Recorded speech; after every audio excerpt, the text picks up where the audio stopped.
سي حجيب، ما قلتي لينا والو على كاس افريقيا اللي تنظمات في المغرب، وكذلك على الدول اللي ضد المغرب.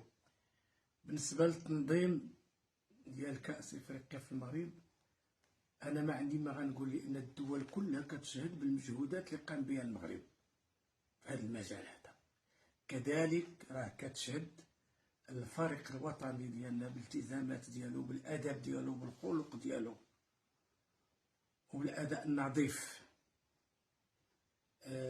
اما التلاقشيه ف ما عندهم لاش غادي يفرحوا، لا بغا يفرحوا بشي انجازات ديال بلادهم. حنا ديما فرحانين بالانجازات ديال المغرب، وكل نهار كنشوفوا المغرب كيزيد لقدام.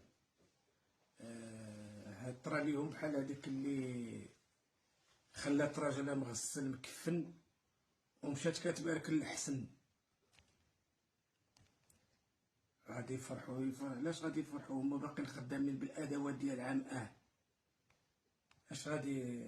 ثانيا اللي بغيت نقول لك هو انه هاد الناس راه جاو المغرب وشافوا المغرب وعرفوا المغرب وعرفوا حقيقة المغرب، ورحبنا بهم وضيفناهم ودرنا معاهم الواجب. ولكن طرا لهم بحال هذيك اللي كتوكلها وتشربها وكتنبح لها يتناصر، حيت مناقص غير مناقص تحطهم في القبة ولكن هما تيمشيو للقوادس. فمن الأحسن ينتبهوا لبلادهم ويشوفوا بلادهم. الناس شنو اللي ما خلاهمش يزيدوا لقدام؟ هو انهم عندهم حنا في الذكر ديالنا تنقولوا سبحان الله والحمد لله والله اكبر، ولكن هما في الذكر ديالهم الورد ديالهم الصباحي والمسائي مروك نخزن القجع، مروك نخزن القجع. فما حدهم شادين هاد الكلمات غادي يبقاو كيدوروا غير في داك الدبليش، في داك الكارو. فمن الاحسن يلتفتوا لشغلهم، ونهار يبغيو يفرحوا بشي حاجه ديالهم.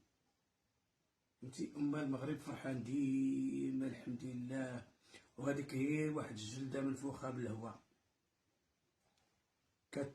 كيسالي الماتش، كيسالي كلشي.